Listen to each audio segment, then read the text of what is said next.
Hi there. Welcome to Conversations for Yoga Teachers. I'm your host, Karen Fabian, the founder of Bare Bones Yoga. If you're a yoga teacher who wants to feel more confident when you teach, sharing clear cues, moving freely and confidently around the room, and creating solid, amazing sequences, you are in the right place. Each week, I share practical tools and frameworks and anatomy insights to help you teach in a way that feels natural and authentic. Some episodes feature guests and some are solo teachings from me. Now, if you want more support, all you need to do is check the link in my Instagram or TikTok bio for freebies and my top programs, the Yoga Teacher Confidence Club and the Yoga Anatomy Accelerator. On both platforms, you'll find me at Bare Bones Yoga. Ready? Let's dive in. Hi there. Welcome to Conversations for Yoga Teachers. I'm your host, Karen Fabian, and this is episode 347. I'm recording this intro on May 1st, but the other day, a couple of days ago, I had the opportunity to interview yoga teacher Jeremy Devens, and I'm going to share a little bit about him in a moment. Before we hop into that intro and then my conversation with Jeremy, I just wanted to start out by just giving you a quick update. I haven't done a solo episode in a while, so I'm just leveraging this little bit of time before the interview that I'll share with you to just share a couple of things that I'm excited to tell you about. Last week, I launched a brand new program called the Yoga Anatomy Accelerator. And if you're a new yoga teacher who's out there teaching and you realize, I just didn't learn anatomy in my 200-hour teacher training, and man, I wish I understood it, this program is for you. Along with, if you're a more experienced teacher and you know that the key to your confidence is being able to share anatomy in your cues and in your sequences and just feeling more confident as you teach your classes, you're another good candidate for this program also. This is a 4-week condensed accelerated program. And in 4 short training sessions, along with a one-on-one session with me and access to video lessons that I've loaded in the portal, you will emerge at the end of 4 weeks with a greater understanding of the fundamentals of anatomy. But more importantly, you will have transformed from someone who maybe has a little bit of confusion or maybe a lot around how to share anatomy or what is the anatomy of the poses to a yoga teacher who's confident and who feels like an expert and who feels in control when they walk in the room. They know their sequence well, they know an approach to cueing, and when they watch people moving on the mat, they have a general idea of what's going on and how can I speak to their bodies in a way that really helps them move into better alignment. All of this is possible for you. And honestly, it's just a 4-week program. So that's why I call it the accelerator. It's really going to get you fast and meaningful results. Now, this is a program that you can access via the link on my website, as well as the link off my Instagram bio. But I want to offer you a discount because you are one of my valuable podcast listeners.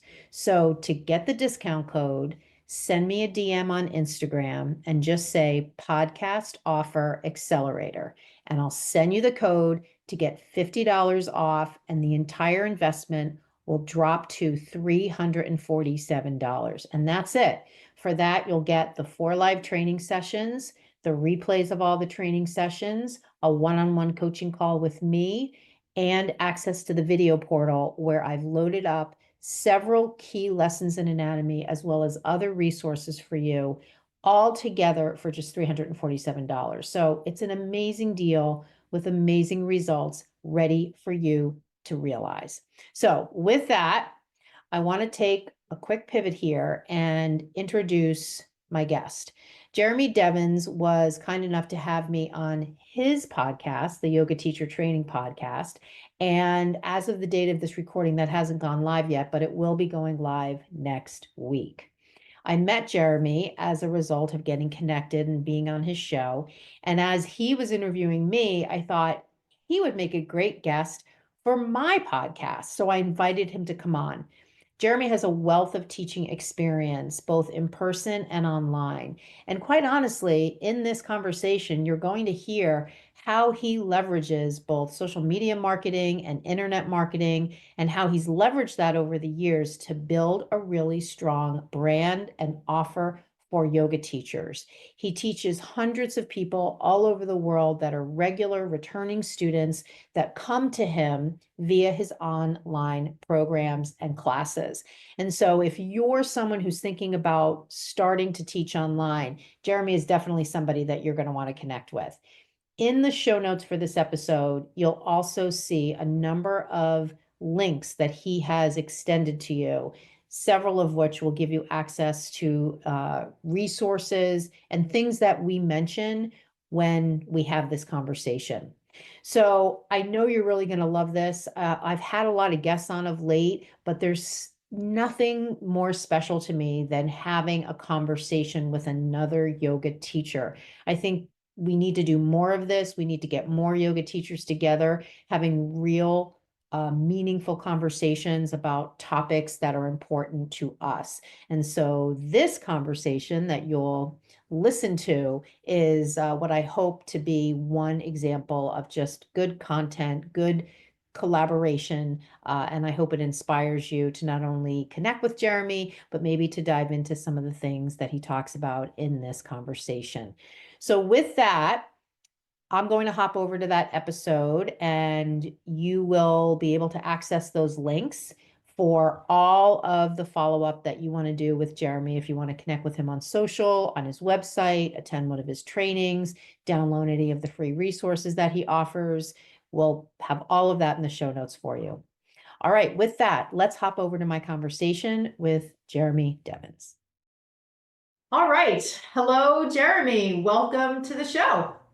Thank you, Karen. So great to talk with you again, but now on your show. Yeah, absolutely. Yes. And for the listener, Jeremy and I collaborated on his podcast, which we'll be sharing with you soon. And I was so inspired in the conversation. I said, why don't you come on my show? And I'd love to interview you. So I'm glad that we had a chance to set this up. Yeah, me too. Yeah, so it was a great conversation, and I definitely recommend people check that out too. But I'm excited to talk today and share a bit about my story, and wherever the conversation takes us, I'm sure we'll have a lot of cool things to talk about. Yeah, absolutely. I've had a number of guests on recently who aren't yoga teachers. Sometimes I dive into different topics that are somewhat related, but obviously this will be one where we'll be able to really speak to the listener from the perspective of you being a yoga teacher, me being a yoga teacher, talking about topics that are relevant. So I'm psyched to kind of get into it. So maybe a good place for us to start is why don't you just share a little bit about you, where you are, and just a little bit about your story, how you got into teaching yoga. Yeah, so as a kid, I was always very interested in like energy and things like astrology, and actually grew into having a whole astrology path in my life that I also teach astrology. But the yoga part came in through the energetic stuff and seeing on public access TV, there was some guy doing Tai Chi and Qigong videos and talking about energy in your stomach and, feel this and feel that and imagine this color. And me and my friends would watch it and kind of make fun of him. But then when my friends went away, I would find those videos and watch them and try to practice them. And first time I did it, I was like, whoa, I actually feel what he's talking about. It's like I feel energy in my stomach. I feel energy moving within me. There was nothing like that in my family. Like they were into like interesting stuff, but yeah, it was very outside the norm for me. And even with my friends, I was like, I felt like kind of embarrassed to be into that stuff. But that led me to finding out about meditation and Taoism and Vedic teachings. And I grew up in Minnesota, where there's actually an amazing meditation community. So if anyone passes through Minnesota, there's a great Zen center. There's a lot of great meditation centers there.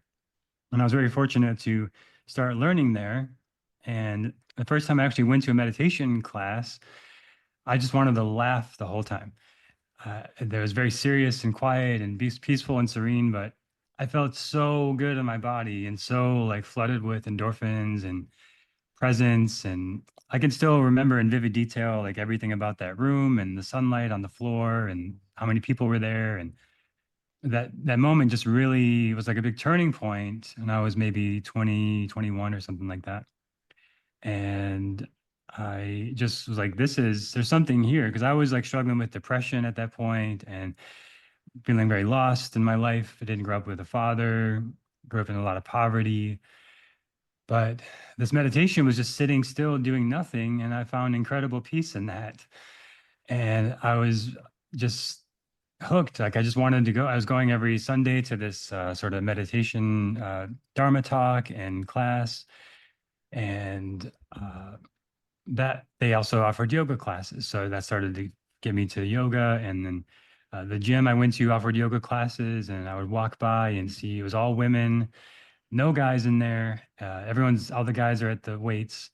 So it's like, can I even go in there? Like, am I allowed to go to that class? But I want to do yoga, but it's everything about it. The whole path for me was like, it was outside of my box of where I grew up in, outside of my comfort zone, but something called me to it. And I think it's so important to follow those little nudges. So I finally went to the yoga class, and it was like the weightlifting I was doing and the meditation I was doing together. And like I couldn't just listen to music and distract myself while moving my body, like in weights.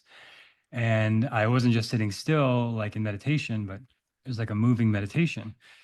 And I thought it was so amazing. And I thought I was very strong, but I was like trembling in a lot of poses and very weak in like warrior two and plank pose. And everyone around me is just holding those like nothing. So I was like, there's something here. There's an energy part, there's a physical part, there's a mental part. And it just felt like everything coming together to that point for me of like, this is what I was looking for in my life. And I was mainly a musician and mainly struggling with depression and all this, but that brought together all of this like personal growth stuff I was doing into one thing, which was yoga practice, asana practice.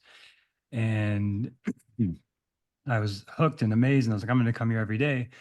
And then 2 days later, I come back to class, and the teacher is like, all right, everybody, so that's it. I'm moving to Colorado. That's my last class. And I was like, oh, okay. If you ever like, do you do anything like recorded? Are you online? Like YouTube was like barely just starting. And she was like, no. But if I ever do, here's my email address. I'll post something. I'll let you know. But she never did. But that just led me in the direction of like wanting to learn as much yoga as I could, wanting to find a teacher, and wanting to create something like what I wished existed, which was some sort of online thing. Because back then it didn't really exist in like the late 2000s. And there was a couple little things, but she wasn't doing it. And so I was on this journey now to find a teacher. And that led me to Austin, Texas, and some amazing teachers there and amazing community, and did a lot of trainings and a lot of teaching there, and then started to make my own online stuff and kind of fill that karma of like, I wish there was online yoga from this amazing teacher I liked, and there wasn't. So I felt it was part of my purpose to create online resources and videos. And now I have a membership site with hundreds of videos, and been fortunate to work with thousands of students around the world over the years. But that's kind of the journey. It progressed very organically of me kind of following my intuition and into the next thing and the next thing. And now I have a podcast where I interview people about yoga, and I lead teacher trainings online, and I have the yoga membership. And it's so fulfilling, so rewarding. I just love it. And this, I come back to this feeling of my first class a lot. And I think for any teachers listening, I think it's a good practice to come back to that. Like, why did you come to a first class? Like, what were you looking for? I think about this a lot, and like what I offered other people, and why did I do it, and why do I continue to do it? And that shapes like what I choose to offer in the world, and keeps me connected to my process in this. And yeah, I'm super grateful. I've been very fortunate to have a lot of amazing teachers, and to get to do work I really love, and have this thing that's like I didn't know what I was looking for, but once I found it, it was like, ah, okay, this is what I was looking for in the Vedic teachings and yoga, Ayurveda, and Vedic astrology. Mm. Okay, wow. Well, that is an amazing story, and I appreciate you sharing that. I think the interesting thing, I mean, there's a number of things. There's one piece I'd love to just dive into a little bit. The piece about the path you took and sort of where you are now teaching online. When you began teaching yoga, did you anticipate, was this part of your vision to reach people in the online space? Well, it first was just like I wished it existed for me, online videos. And then there were some that started in like 2010 around there. It started to be more sites like this. So I started to practice with those, and I did like there's a site that had like 100 videos, and I just repeated them for like a year and a half, like multiple times. So I just wished it existed. And then eventually, once I felt confident in my own teaching, it felt like a karmic full circle moment to like start doing that myself and share that with others and think of like what would I have liked to watch or what would have been helpful to me 5 years ago and make that, or now 10, 15 years ago and make that. So yeah, it's a big part of like why I do it now is what I wished existed. And then I just know that there's people who also feel that way. And now there's like so many online videos. It's like almost everybody teaches is also online. So it's very normal now. But it's still like every teacher is unique. Every teacher has something special to offer that's doesn't matter how good they are, like how many good teachers there are, there's just certain ones that you resonate with and you're going to follow. And I think that's also important for me to remember and for other teachers to remember is like it doesn't matter now that there's millions of online videos, but there's only one you, and people are just going to resonate with you versus others. And it's not even always a logical thing. It's just they like you and they want to do those videos and watch those and go on that path with you. So yeah, it's Yeah. a big part of my purpose, I think. Yeah. Now, do you teach in person and online, or do you teach primarily online? Just online in the past few years, since pretty much since the lockdowns in 2020.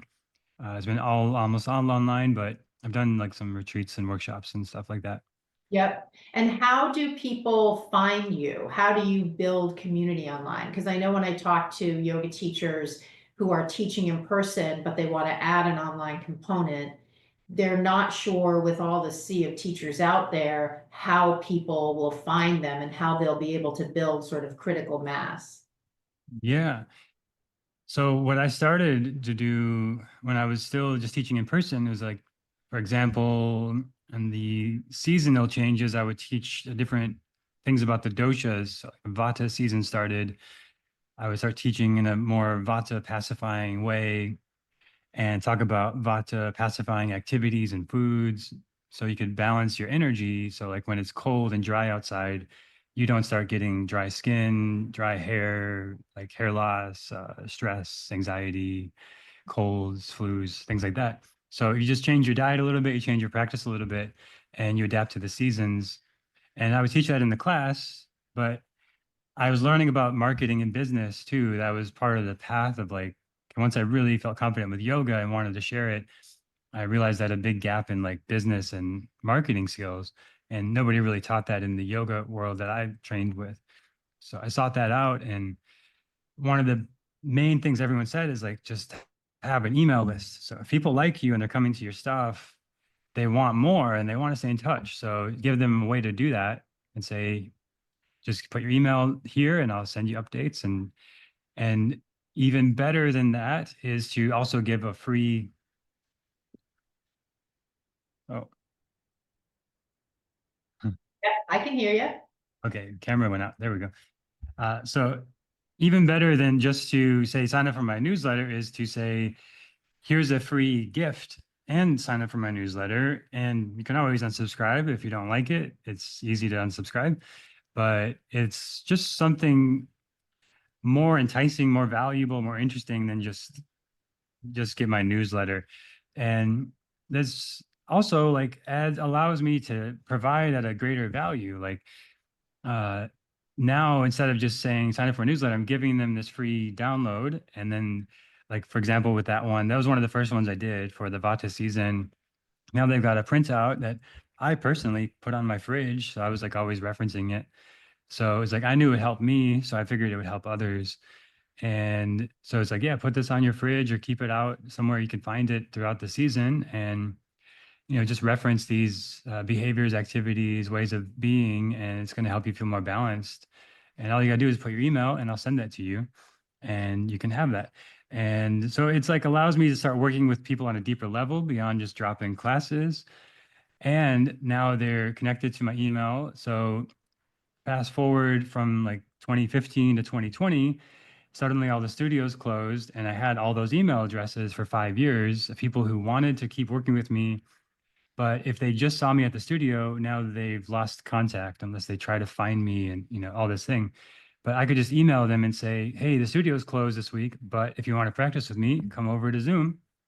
So it was very fortunate for me to be ahead of that curve. And I had a lot of people on my email list at that point. So they all just started following me on Zoom. And now we're into the membership from there as the lockdowns continued.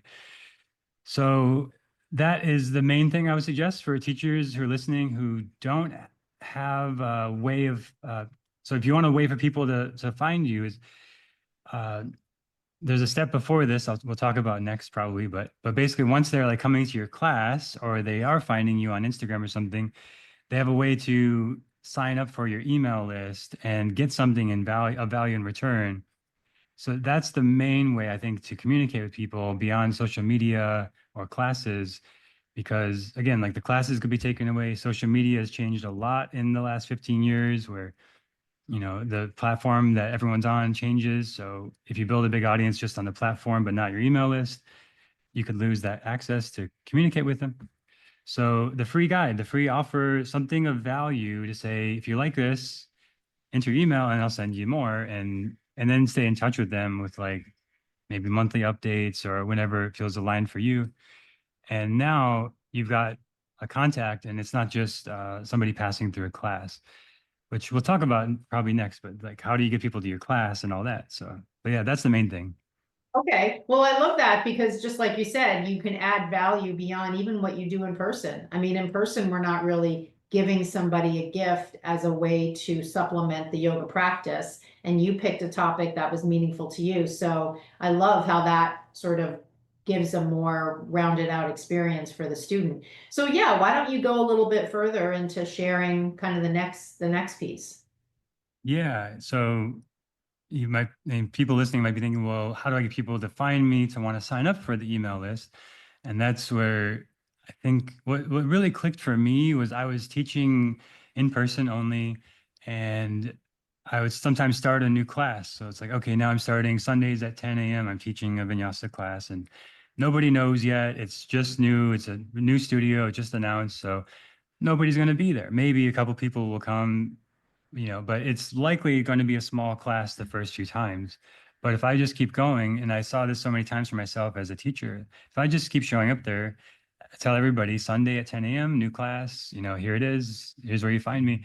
People are going to start coming and then they'll start putting in their schedule and make it part of their routine. So I realized I was not doing that online. So if people want to grow online, you need something like that where it's like, where can I find you and where are you going to be that I can start to build a relationship with you? And some people that might just be posting on Instagram when they feel like it. But if there's some sort of rhythm to it, maybe it's like every Sunday you post a certain thing or sequence breakdown or a anatomy breakdown or uh, like an example is Yoga with Adrian. Every Sunday she posts a new yoga video on YouTube and a little letter via email, and the video is maybe 10 minutes. So as a yoga teacher, most classes are like 60 to 90 to 120 minutes. So just 10 minutes in some ways may seem easier, but it's also some ways harder to like do that just to a camera and all that. But that's an example of like there's a consistent thing. So she's on YouTube every Sunday posting a video. You could be on Instagram every Thursday posting. You could be on a podcast every Tuesday posting, whatever. But some level of consistency is good. Uh, and some place where people can find you that if they like it, then they can work with you. Because if basically, if you're not there, then if you're not online somewhere, then you kind of don't exist online. If people are just looking on Google for yoga stuff and you don't have anything online, then you're not going to show up there. So I think of it like that. It's just like having a class, but it's a form of content like a podcast or a blog or YouTube or social media or TikTok, whatever it is that you like to do. And then once they come there and they see you're consistent and they like it and they want more, that's where you say, well, if you like this, here's my free guide. And that is content marketing. That's like the main way I recommend people grow an audience, because you grow a very organic, connected audience. You can do paid ads too, but I think that should only be after you've built an organic audience, in my opinion, because you kind of don't know who you're going to find or what they're going to like. You have to spend a lot of money to figure things out if you just focus on ads, which I've seen teachers do and lose thousands of dollars. So start with the organic stuff and get a rhythm with that. And then if it starts to work and you build an audience, then you could add some paid stuff. But those all should be leading to some sort of thing. Like with Yoga with Adrienne, it's opt into her email list, and now you're sending the Sunday letters and the YouTube videos. My most popular one is a beginner's yoga sequence. People can check out. It'll probably be in the show notes, or quietmind.yoga/beginner sequence. That's the most popular free thing I have on my site, and it gets a lot of downloads every week. And it's actually the template of a class, my most popular class I taught for many years. And I just give you the whole outline. And the same thing I teach in my teacher training. And there's a whole episode of my podcast about that, episode 90, if people want to check it out, about this beginner sequence and kind of breaking it down. So that's an example for me of something I'm currently doing. Like, I'm here on this podcast sharing and connecting, and we're probably just going to talk now and connect beyond just like this marketing piece. But this is an example of, like, if you like this episode and we talk about stuff, then you can check out that and go further with me. And if you don't, then that's it, and that's fine. But there's a way. So for people who want that, there is a way to keep going. And I think it's important as a teacher to always have a way for people to keep working with you if they like you. Yeah, and that sounds like it was a big part of your story when that teacher you connected with in person was moving on, and you just kind of organically said, hey, is there a way I can get in touch with you online? And I love that part of what you're doing now is inspired by what you were looking for as a student, which makes it so much more meaningful. So that is really cool. So yeah, I think I'd love to dive into a little bit more about this working with beginners. I think, yes, I'll put in the show notes the link to that freebie that you have so people have an easy way to access it. And we can also link to the podcast episode that you referred to. And so let's just take a few minutes. Let's talk a little bit about that, because I know when I talk to yoga teachers, they have a level of concern around teaching beginners, almost like the person's really fragile and they're worried about them getting hurt. And especially if they're mixed in with more experienced students, teachers will often feel caught off guard in those first 5 minutes of teaching the class and looking out in the room and noticing a couple people are having trouble in their mind. They perceive it as having trouble versus other people who seem like they sort of know what they're doing. So what's your approach to working with beginners? Well, I like that you address that they're actually seeing what's happening in the students. That's very important to start there, is make sure you're actually seeing what's happening when you're teaching. Yeah, and I know that can depend if the teacher's doing the practice with me approach versus the walk and talk. These are sort of the two paradigms that I describe. Maybe it's a hybrid, so maybe they start the class out standing up, and that's when they notice those people, but then maybe they go to their mat and they're practicing the majority of the sequence. But I like that you noticed that in what I was saying, because I'm a big proponent of the walk and talk for all students, but especially in those opportunities where you start your class and you can scope out in the first 5 minutes. Again, it's a bit of your perception, but who do I think here might be a little newer, and you sort of file it in your brain as these folks might need a little more clear cues, a little more help. So yeah, so what comes up for you when you talk to people about teaching beginners? Yeah, totally. So that's key, is to read the room while you're teaching all the time and not make too many assumptions, but you kind of do get a sense of like, okay, this person, might see somebody who's frequently looking around the room, see what everyone else is doing, and then doing what they do. That's a good sign that they are maybe not sure what they're doing yet. So they need to check around and see, oh, okay, that's what we're doing, and then they do it. There's certain things like that you might see that give you cues that there might be a new person to the class. So they might need a little bit clearer explanation of things, a little bit slower explanation of things. And they might be in a class right between two expert yoga teachers who can do all sorts of fancy stuff. And this person is still just looking around trying to figure out where to put which arm where.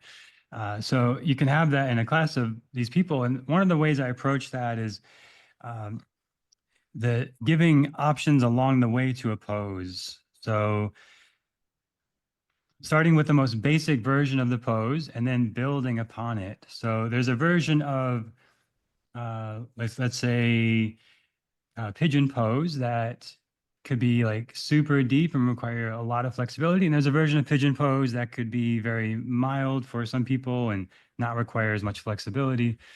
So a lot of times I'll start with like the most simple version of the pose, like let's say with pigeons, like your hands and knees, and you say you bring your right knee to your right wrist. And already right there, you might see that there's some limited mobility in somebody, or you might see that there's hypermobility in somebody. So you just did the first thing that you need to do towards pigeon pose, and you can already see a lot of feedback. And you might stop there, and the whole class might actually need a little more attention right there. Then you can add on to it, and you can add all sorts of variations and little intricacies to the pigeon pose from there. Like maybe you start to lower down to your elbows instead of on your hands. Maybe you go all the way down to resting your head on your hands. But why you do that or when you do that is going to depend on what you see as a teacher in the class. So this is just addressing one specific pose. And of course, the whole sequence, the whole class is just one pose at a time. So this applies to every pose. It applies to the whole class. This is an approach I do, is like basically giving steps into the pose and then what I call pose progressions. So it's like almost everyone, most likely in the class, can do that version of pigeon where it's just right knee to right wrist. And then now maybe most people can do this version where you start to lower down to your elbows. And now maybe only a third of those people can do the version where you go down to your hands. So I might say things something like stay here or lower down to your hands. And if you want a little more, do this. If you want a little less, do that.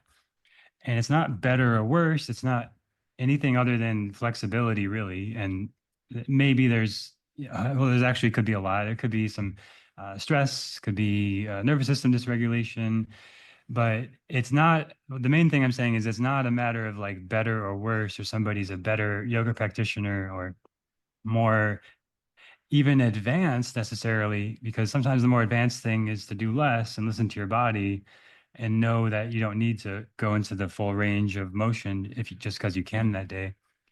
So that's the first thing, is like reading the bodies, watching the students and seeing what happens when you say something, and is it what you think they're going to do? And if it's not what you expect when you say it, then maybe you need to adjust how you're saying it. That's the cueing. Maybe you need to slow down. That's the pacing. Maybe you need to adjust the options of the pose. That's the pose progressions. These are all things I teach in my teacher training, but these are all things I think every good yoga teacher, every experienced yoga teacher does these naturally to some degree. And if you practice with an experienced teacher long enough, you'll catch these things as well. And that's the first thing, is just like speaking to teaching a specific pose, looking for those things. Cool. Yeah, I think those are all really good suggestions. And again, when I was listening to you, they're very much predicated on the idea or the teaching model that you're looking at them. So I love that that is sort of baked into what you just described, because it just, again, is a testament to how powerful it is for your students to have you watching them versus the narrative that I need to do yoga with my students, otherwise they won't know what to do. So thank you for that. I'm curious, one of the things that comes up when I speak to teachers is a lot of anxiety around beginners, and it's tied to worrying that they'll get hurt. I've also heard related to that, teachers say, I came prepared to teach a particular sequence, but then in the first 5 minutes, if I see there's a bunch of beginners, I back off because I'm worried it's too hard. So what comes up for you when you hear that kind of thing? Yeah. So there's so much. I could talk for an hour just on each of those probably. Um, so I've been to many classes where I see there's beginners in the room and the teacher has decided the sequence already and they're going to do exactly that sequence no matter what. And then, like, let's say we're going to like bird of paradise pose, which requires a lot of hip flexibility, a lot of hamstring flexibility, a lot of balance. So I would consider that a more advanced pose that requires a lot of moving pieces and a lot of awareness of the body that somebody who's just coming into this class for the first time is probably not going to have yet and not feel comfortable with and not really know what they're doing. But the teacher just kind of keeps going forward as if they're teaching to a room of teachers or to themselves, or maybe like that's how they practice or that's what they like or whatever. Whatever the reason, I see that a lot of students are struggling and then getting into poor alignment in ways that could actually harm their bodies. And that's the biggest concern to me and the thing that I think is most important to be aware of for anyone listening. I just hope that you don't do this, that you do listen to your students' bodies, you watch what's happening, and if they are really struggling to get into a shape that may be easy and accessible to you, to really know what to look for in the alignment. Like, are they in a rounding of the back or a spinal flexion when they're actually in the pose meant to be in spinal extension? Are they like kind of, you see their face is like, eyebrows are tense, the face is tense, they're like struggling, they're slipping and maybe sweating, these kind of things where like their breathing is now shallow or fast, or you can just tell like they've lost that sort of equanimity and presence and gracefulness that comes with time, with practice. And ideally over time, like something like bird of paradise can be as uh, not for everybody, but if your body is, if your anatomy is aligned for this and it's available to your body and your flexibility and range of motion, that you could get into something like bird of paradise with as much ease as you could with something like mountain pose or shavasana. I think if you're still struggling with that, and you see people struggling with that, then maybe there's ways you can progress into it. So slowly building up to it. So like a supine hand to foot pose with a strap, Supta Padangusthasana, is has a few of the pieces of bird of paradise with way more room for equanimity, breathing, presence, going slow. So this is a big piece of sequencing is like, yeah, you may come to the class with this plan of like, okay, we're going to do this advanced pose. Everyone's going to get into it. It's going to be awesome. They're going to feel accomplished and proud. But you get halfway in the sequence and you see like everyone's still just struggling with hand to foot pose, because if you can't do hand to foot pose with equanimity in the beginning of a sequence, you're not going to get to bird of paradise later in the sequence. Like, so thinking of that bigger picture of like, and there's sort of milestones and checkpoints in the class that when I teach advanced stuff or vinyasa or power classes, I make sure there's these sort of checkpoints throughout the sequence of like, how do they look in supine hand to foot pose with a strap? Okay, everyone looks really present, breathing good, present and aligned here. Let's try it without the strap. Okay, everyone still looks good here. Okay, and then we try maybe just standing hand to foot pose with a strap, maybe without a strap. Okay, everyone looks good here. Maybe build up some other things that are supporting of the pose that I think we want to get into. And you're just checking. And if you see somewhere along the way, everyone's struggling with a simpler variation of what you planned, and maybe scrap the rest of your plan and just build on that. That takes time. Like if a newer teacher or less experienced teacher might be very nervous about that, of like, but I don't know what to do if the plan isn't working. And that does take time. But there's something I teach called mini sequencing. Rather than thinking if you have to have the full sequence memorized of an hour, hour and a half, you know a series of poses, like 3 to 8 poses that work well together and have certain effects. And for anyone who downloads the free guide I'm talking about, you'll see there's the whole thing is basically just 5 mini sequences. And there's a sequence on the back, there's a sequence standing, there's a sequence balancing, there's a sequence, on the ground at the end. So you can see like, okay, if I'm here, here's some options of where I could go next. And you always have that in your mind of like, where could I go next from here? If my plan isn't working, I can easily just redirect my energy. And the students might not have any idea. And it's important, I think, also to not make a big deal about it of like, if they can't get into a pose, again, it doesn't really mean anything like it's good or bad. It's just maybe adapt and try to meet them where they're at.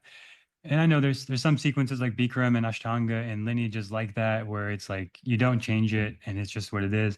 And that's a different story. So I'm not going to get into that, but it's like if you are teaching that, then you do just follow the sequence and you don't change it. But for everybody else, and I'm from the Krishnamacharya lineage, which is basically you teach yoga to people who are sick and diseased and people who are super healthy, people who are young, old, any background, anybody. It doesn't matter where they're starting. It's like everyone can do some version of yoga, and it might emphasize more of flexibility or balance or strength or breath work or whatever. But I think that's the real skill of a yoga teacher, is not memorizing a specific sequence and not mastering a peak pose, but to know a range, at least in my opinion, to know a range of poses and what yoga can do. And what really is happening is not that, because I did Bird of Paradise, I'm enlightened or I'm super special or something magical happens. It's I can get the same sort of it's ultimately the same kind of benefits as that in a lot of ways from just sitting in meditation or just being in Shavasana or just doing breath work. So it's more of just like getting in touch with the essence of what we're doing and then having the options of like, okay, I see the students are very experienced and advanced, so I can give them more challenging stuff. Or I see the students are more beginners and need more guidance and clarification, so I can focus on the simpler things and the essential things. And they're not getting any less of an experience. And in a mixed level class, you're just giving those sort of markers of like, okay, you can go this far, and if you want more, go this far. If you want more, go this far. If you want more, add this. And if you want, that's too much, you take away this. So that way, I get this feedback all the time in my classes is like, that's exactly what I needed. And that might be in a class with beginners, advanced, and everyone in between because of this options. And for me, as a more experienced student myself, is there's a lot of times where I want the simpler things, and that's what I need, and that feels more nourishing. So a class that allows for that to me is more of my taste and more, what I'm looking for in my practice too. So that's I said a lot there, but that's my thoughts on if you go into a class with an agenda of what to teach, I would say rethink your approach to what teaching is, uh, in my perspective, in my opinion, because that's where you're most likely to injure students, most likely to see students struggle and then injure themselves, misaligning themselves in poses.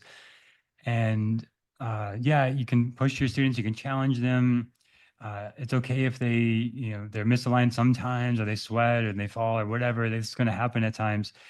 But I think the role of the yoga teacher is not to just like teach a perfect sequence and impress them with your knowledge. I think it's to meet the student where they're at that day and help them bring a little more presence, awareness, alignment to their body and mind and spirit. Hmm. Yeah, I mean, that's certainly, it's kind of like a very organic process. You're watching and you're kind of assessing at the same time, and that may require that you alter a little bit of what you're going to do. I like your approach. It kind of reminds me of exercise science, like working with a personal trainer, how you can progress something or you can regress it, and sort of giving people that most basic way of doing something, and then in your mind thinking in the sequence, I'm going to progress it, but I can always regress it. I can always remind people they have these other options. So yeah, it also triggered in my mind a thought about having a really good fundamental understanding of anatomy. And that, as we talk about sequencing, underneath it all, even when we talk about beginners, underneath it all, if we have a good understanding of anatomy, we can manage sort of what we see and put it in the context of what might be going wrong there for the student, what I might say that could help them, that can be inspired by what we know. But for so many yoga teachers, they tell me, and this story is so common, I didn't learn anatomy very well in my 200-hour training, and yet they're out there teaching. So what would you say to that? What sort of comes up for you when you think of that kind of person? Totally. I mean, I was that kind of person. And I know you teach a lot of anatomy, so you're a great resource for people if they want to learn more. And I was fortunate to have a very good anatomy teacher, physical therapist in Austin, and my first training, but it was just very technical to me and over my head. And I came out of that feeling like I didn't really learn anything. Like when I got to actually teaching, I didn't know like what to talk about that I heard from him. And it wasn't the fault of him. I think it was really just, I just was all new to me at that point. I didn't take any anatomy training in school, but I was very interested. And uh, I did end up seeking it out and working with him and working with physical therapists and exercise scientists and starting to take this approach from, especially from the physical therapy world. I learned a lot. And like that, like you mentioned, giving progressions and regressions. Mm. And the simplest thing with this with the anatomy to start is the five movements of the spine, and it's very obvious in a lot of poses like what the intended movement of the spine is. Like if you're in cobra pose, that's spinal extension. It's what we call a back bend in yoga teacher language. Or like if you're rounding the back, like cat pose, that's a flexion of the spine. And so that's just knowing those two things, flexion and extension, goes a long way in finding the alignment in a pose. Like, uh, yeah, are somebody very mobile in certain places of their spine or very limited in certain places? Are we meant to be doing extension in this, but they're doing flexion in this? And just looking for that in the poses can go a long way. And then some certain obvious things also, like the hinge joints of the elbow and the knee, they're hinges, so they basically go forward and back. There's a very small bit of rotation, but if they're rotating too much, that's where you get injured. And that is pretty common in Ashtanga yoga because you go into lotus pose very fast in Ashtanga yoga. And to do that, a lot of people will kind of pull on their leg and twist their knee. I know a lot of people have torn meniscus doing Ashtanga regularly. And that's basically how you tear it is you twist the knee. So, I always recommend if anyone practices Ashtanga and you do the fast transition into lotus, full lotus, like go slow if you can and take an extra breath there. It's worth your body and your knee and your health and surgery. So there's certain alignment things like that that are kind of obvious. And then certain things that are not so sure. Like I have a very good teacher, very good friend of mine, and we'll do something like chair pose, which is lengthening the glutes. And he'll say something like contract the glutes here. And there's a little bit of contraction, a little bit there, but it's really you're more contracting your hip flexors, the front of the equation in chair pose. So sometimes I go to classes and hear people say anatomy terms like incorrectly with a lot of confidence. And I would just encourage, and me myself too, I'm always like questioning, am I saying this right? Or where did I get this? Or where did I learn that? Yeah. Yeah. And I so often in classes, I just hear these anatomy terms thrown around and I know like that can't be right. Like, is there something I'm missing? Because I don't think that's right. Um, And, there's, when you learn certain things, there's an idea of reciprocal inhibition. So like when I'm contracting my bicep, my tricep on the back is lengthening. Well, And that's the eccentric lengthening versus the concentric contraction. right, right. So, knowing these kind of pairs of actions in the body is very helpful as well. So if I want to stretch a muscle, I can think of contracting the opposite muscle. As a general rule, not always the case, but if I want to lengthen the hamstrings, I could focus on contracting the quadriceps. The front of the thigh contracting helps the back of the leg lengthen. So somebody's struggling with tight hamstrings. This is just one tool to explore, to have, to play with.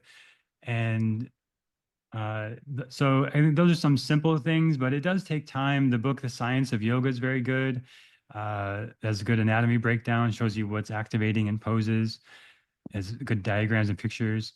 Uh, Yoga Anatomy by Leslie Kaminoff has some good examples and pictures and stuff. But I would recommend working with an experienced teacher like Karen or like myself or somebody you resonate with that has a good solid background. I did a lot of training also as a physical. I almost became a physical therapist, but I realized I didn't want to do that. But as a personal trainer, learned a lot of anatomy there too. So if you want to go that route of becoming a certified personal trainer, just for the anatomy is the main reason I did it. That can be useful for you. But yeah, once you know that, you know what to look for in the poses. So you're not just looking at pigeon pose, but you're looking at, okay, the left leg has hip extension, all the actions that are happening in the pose. The spine is in extension when you're sitting up, and all these things that are happening are anatomical actions that make up the pose. And I think of every yoga pose as a sort of harmonious constellation of optimal alignment. It's basically what it is. It's like, why is that the way we do triangle? Why is it that way we do pigeon pose? Well, because with this plus that is like a really good constellation of alignment in the body, and it flows really well together.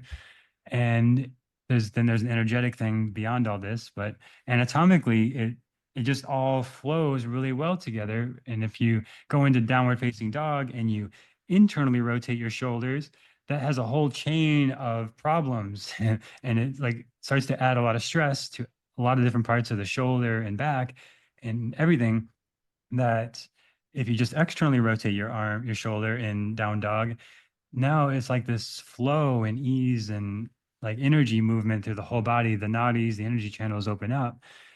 So it's like what we're looking for on the surface level to the unexperienced, unanatomy trained eye is like that sort of kind of feeling. It's just like it looks pleasant. It looks like it feels good. The breathing is good. And a big part of that is the anatomy and the alignment and getting those little pieces in place. So I think basically anyone who's just done a 200-hour definitely should also do some sort of specific anatomy training and give it time. Like I feel it took me a few years to really get it. But what you're looking for, I think, are to start with the essentials is like the spinal movements, the pairs of actions, and like the pairs like internal versus external rotation, flexion versus extension, and then the sort of relationship of the body parts. So like the reciprocal inhibition in the muscles and things like that. That will go a long way. And I have episodes on anatomy in my podcast, and I'm sure you do as well. And those books are good resources too. But the a lot of it to me, a lot of the best learning was working with a physical therapist and then testing things out like in real time, and then working with private students and like offering a discounted rate and say, I want to test some things out. I want to learn and improve my anatomy. Would you be willing to work with me and I'll give you a discounted rate on private sessions? Because I'm going to be learning a lot too. That's a good way to do it too. Yeah, I love that last thing you mentioned. The episode that posted this Monday was an interview I did with a woman who is a fitness trainer, but she has a business strategy program for wellness professionals, including yoga teachers. And she was talking about how to build up a private practice on my show. And yeah, we talked at length about exactly what you said. I also, what kind of caught my eye as you were talking, or my ear, is those examples you gave. And when you were in the class hearing those cues, something triggered in you that it was a mismatch. What you were hearing was a mismatch for what you knew, obviously, as a yoga teacher. So that's a little different than kind of a yoga student might not catch it the way you did. But the thing that it reminded me of is, I talk a lot about when you teach from what you know, your confidence grows, and this idea of understanding the why behind the cue. And I loved when you said in the early days, you remember having the experience of saying something that was anatomical in nature and sort of not being 100% sure. And so I just appreciated that, because that's a lot of the messaging that I share is for teachers to look for that sort of thing. Like, as you're teaching, if you choose to speak to the anatomy, just ask yourself, maybe even in that moment, do I really know what I'm talking about? Or am I parroting, sort of repeating something I heard? And that can be, I don't want to say a red flag, but a sign that there's a gap there. And in that gap of saying a cue that you don't really know, there's sort of this lack of conviction, right? Because I can't really say it and know it unless I really believe it, because somebody else said it and I assume they must know what they're talking about. So maybe I then can present it with conviction. But if somebody asks me a question, I might only be able to say, well, that's what I was trained to say. And so Right. then the gig is up. Now you're like, okay, so it's a little bit of a rabbit hole off of what you said, but I want to just point that out, because I think it can be a real life experience a teacher can have, almost like testing yourself. I mean, I literally have an anatomy test that I offer to people if they want to objectively test their knowledge. It's just a brief 20-question thing. But it's more than just what's this bone, what's this muscle. It's the application of yoga to teaching. There's some questions about that. And I've had quite a few teachers write me back and say, I did miserable on that 20-question thing. Like, now what do I do? And it was sort of a big reveal for them, because they were out there teaching thinking, I know what I'm talking about. And then they just, and like you, I took the route of the certified personal trainer. So I went through that whole pathway and took the test, the CPT test, where I had to lock up my phone and all of that. And that was humbling. I had to take it twice, and I passed it on the second time. And whatever it was, 200 questions, and it was hard. Yeah. So that test is missing in the yoga industry. So teachers can be out there teaching and not really know it. Yeah. Yeah. There's a joke I think about sometimes. It's like we all say to teach this bridge pose this way just because John in Santa Monica in 1972 said it once, and then his student said it, and now everyone says it, and Yeah. nobody ever really knew what they're talking about. Yeah, yeah. I remember a story. This is not yoga related, but it sort of riffs on the same idea. This woman, every holiday, her mother, or I guess she would make a ham for Christmas and she would cut the ends off. And one day she asked her mom, why do I, why did you tell me to cut the ends off? And she said, I don't know, you'll have to ask your grandmother. And so she goes to her grandmother and she said, why did you tell mom to cut the ends of the ham off before cooking? And she goes, I don't know, you're gonna have to ask my mother. And I guess the this is just a fable, I think. Yeah. And she goes to the great great grandmother. The great great grandmother says, well, I didn't have a pan big enough, so that's why I cut the ends of the ham off. And that passed down from generation to generation as if it was part of the cooking process or not, but it just had to do with the size of the pan. So I think it's sort of related to what you're describing, which is cues that teachers say that, like the game of telephone, have been passed down over. I mean, I've been teaching 22 years. Sometimes I hear the same thing that I heard when I was a student in my first class in 1999. And I'm like, wow, this cue is still making its way through the telephone chain, Yeah. pretty amazing. Right. Um, there was something else. I would love for you just, I'm not sure where you want to go with this, but I know at the beginning you mentioned astrology, and I know you mentioned a lot about your interest in energetics.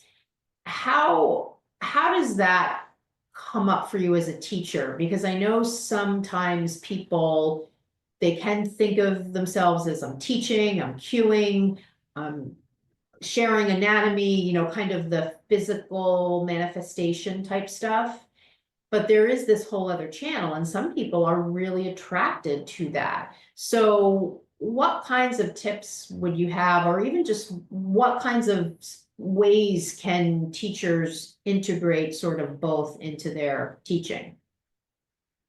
Yeah. So when I started learning, I learned that you would learn, at least that's what my teachers would say. And traditionally, you would learn yoga, Ayurveda, and Jyotish together as the sister sciences of the Vedas. And so yoga is all about the body, the breath, the physical experience. And then astrology, the Jyotish or Vedic astrology is all about the spiritual or bigger picture kind of purpose of things, dharma, karma, past lives, future lives, all this kind of stuff, timelines of things. And then Ayurveda is sort of the lifestyle application, the extension of life, the continuation of life in this material, working with the elements in this material realm. So they each have such a rich, so much rich application in our actual applying it to ourselves and our lives. So in the yoga realm, a lot of it comes through with the chakras, the energetic stuff with the chakras, the koshas, the doshas, and the Ayurveda. And I love all this stuff, and they're in the Upanishads. So as far as like what things I lean on, I go back to the source text a lot with the Upanishads and the Bhagavad Gita and Hatha Yoga Pradipika. And there's a lot of stuff in this realm of like energy and spirituality that's just sort of new age, that's not rooted in that tradition, that just doesn't have the same sort of resonance for me and depth for me. And astrology is also in this realm of like the rooted in the Vedas and the Vedic astrology specifically, not the Western astrology. And that's a sort of modern permutation of something else. But yeah, to me, it's sort of understanding things like synchronicity. Like I started to notice a lot of this as in my 20s, like a lot of synchronicities and what is the meaning of this? And a lot of um, sort of premonitions in my dreams and intuitions and callings and the sense of something more that I just felt when I entered the room and started learning yoga and all these techniques and breath work and pranayama and mantra and mudra.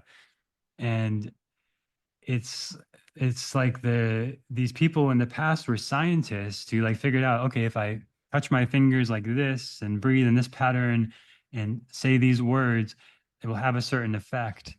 And I could see there's probably some connection to me as a little kid learning about prayer and thinking that if I prayed, then this would happen or there'd be some sort of effect. But I think it's like a very actually scientific approach to it. It's been passed down for generations of if you do this, you'll have certain effects, and they're very powerful. Like extending your exhales, we know now from the scientific side, which is sort of validating a lot of this stuff now, is extending our exhales is going to activate the parasympathetic nervous system. We're going to get more of a rest and digest mode, able to relax deeper, versus, and that's called a sort of Longana breathing. That's extending the exhales, and then there's Brahmana breathing, which is extending the inhales. And we know now in the science that that's going to activate the sympathetic nervous system, make us more sharp, alert, focused, good for taking tests or taking your personal trainer exam, emphasizing the inhales and extending the inhales. But in the old text, it would say things in a more sort of poetic way or spiritual way, but kind of the same things. And I think it's really just in my lifetime, our lifetime, that these things are getting validated by Western empirical methods to say, wow, everybody should check out Yoga Nidra. This stuff's amazing. And it's like everyone's just discovering it now in the West, but it's been there for thousands of years. And there's so many things like this that I think are still a long way from being validated empirically, like Vedic astrology and like some elements of Ayurveda. and like some things with the chakras and the koshas and stuff. But the cool thing about it is you can just test it for yourself and experience it. And I like the Buddha's approach of like, take what works and leave the rest. And everything I teach is stuff that I've applied to my own life and found to be incredibly valuable. And that's what's brought me so far in this path of yoga, Ayurveda, and astrology. So I encourage everybody just like test it out for yourself. A good book, if you're anyone's looking to learn Ayurveda, the Book of Ayurveda by Judith Morrison is the one I really like and recommend. And if you're looking to learn Vedic astrology, Beneath the Vedic Sky by William Levesey is a great resource. And my website, quietmindastrology.com, I have a whole podcast just on Vedic astrology and working with the transits of the week. And almost every week I do an episode just about the energy that week. And it's a lot of that is just pattern recognition to me and intuition and probably some childhood trauma, learning how to read people too much and read energy too much as a survival mechanism, but ultimately using that for good to try to understand things on an energetic level. But the Vedic tradition gives us such amazing maps to how to understand energy. So it's not just a feeling. It's like I can sense it's in the pranamaya kosha, and if I change my breath a little bit, I'm going to change my whole state and my mind's going to change, my emotions are going to change. So it's like getting the instruction manual to energy, spirituality, the body, the mind, and spirit. It's amazing stuff. And I'm super grateful for it. And like every day, I actually feel like I'm just starting. Like I feel like there's so much to it. And what I love about astrology, especially, is like it just, every day is a unique combination of things and it just keeps going on forever. And it's like, okay, now Saturn's here and Jupiter's there and you have it in your birth chart here, and it's just constantly moving. So it's never done. And there's never a point where you've learned everything about it, because it's like manifesting in a new way today and tomorrow and the next day. And I think the yoga is the way to like kind of tune your antenna and keep the channel clear, and Ayurveda like supports all that, and then Jyotish helps us kind of see the bigger picture of it and the purpose of it all, and work with the energies and potentials there. Mhm.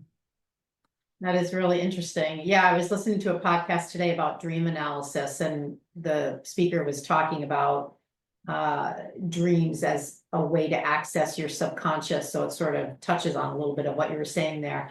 I have one final question for you, and I'm curious, I don't want to frame this in a way that makes it sound like it's a selfish thing, but I think it's sort of I think you'll get the place where it's coming from. I'd love to know what you get out of teaching yoga. Like, I think about me when I'm done teaching a class and I'm sitting and I'm looking out at the class, what I get from that experience, that feeling that I have.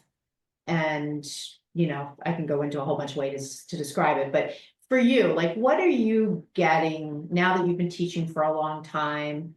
What do you get from teaching? Well, the first thing I think about is my student Tom, who came to his first class with me maybe 2015 or 14, and had a frozen shoulder injury basically for a long time, and limited mobility.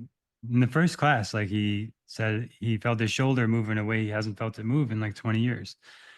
And he started coming back, and he still follows me. He's moved around the world. I've moved around the world, and he still practices with me online and still sends me updates often. And so I think about him first of all as like somebody who took a chance coming to a class and like, I don't know what this is about, and then had an amazing life-changing experience, which to me was in some ways like just another class. Like it's like, yeah, it's just another Wednesday. I'm just teaching a class and doing what I do. And it turns out it's like life-changing for him. And I don't take that for granted. And a lot of the credit I think just goes to my teachers. I just copy a lot of things I've learned from great teachers. So I don't think it's like I'm super special or anything, but I think this practice is super special. And I, in some ways, feel like a steward of it and a vessel for it. And I know how valuable it can be to others, how valuable it's been to me. And I think of myself coming to my first class and how that felt and how life changing that was for me on so many levels. And I know that there's people who are finding my stuff and practicing, and maybe it's just like another practice to them. Maybe it's they don't resonate, but maybe it is like this very important thing for them. It maybe changes their state that day, and maybe helps them release some tension in their body. And in a lot of ways, it's like a maintenance thing. Like it's just as important as going for a walk or sleeping. To me, yoga practice is just as important as those things of checking in with the body, moving the body. And I value it a lot, and I've gained so much for it. And I know students of mine have as well. So that's what I think of when I think of why do I do it and why do I keep doing it? It's those things. That's wonderful. Um, so I will definitely include in the show notes the links to the things we talked about at the beginning. As we wrap up, would you like to share with people how they can find you out there in the world? Yeah, well, first, check out my interview with Karen on the Yoga Teacher Training podcast. And on that podcast, I share things for people in teacher training or wanting to deepen their skills as a teacher. And the free guide for anyone who wants a nice template of a sequence, of a hatha sequence, that's at quietmind.yoga/beginner sequence. And you can download the PDF.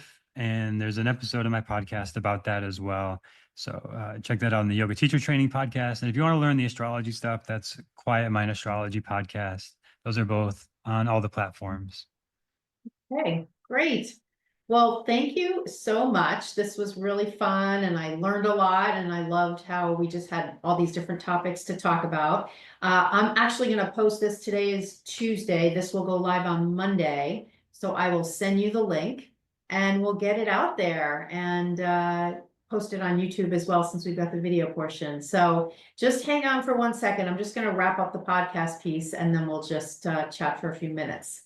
Okay. Thanks so much for tuning in today. I hope you loved the episode. Before you go, I want to leave you with a little extra. Even though we haven't met, I know what it looks like when a yoga teacher is ready for a breakthrough, ready to become the kind of teacher who walks in the room with confidence, shares cues with clarity and purpose, teaches thoughtful sequences easily, and truly enjoys teaching without stress, anxiety, or second guessing. If that's the kind of yoga teacher you're ready to be, here is your next step. DM me the words podcast offer on my Instagram at Barebones Yoga, and I'll send you a special incentive you can use towards any of my programs, whether it's the Yoga Anatomy Accelerator, the Yoga Teacher Confidence Club monthly membership, or my one-to-one signature program, the Yoga Anatomy Blueprint Learning Program. I can't wait to hear from you.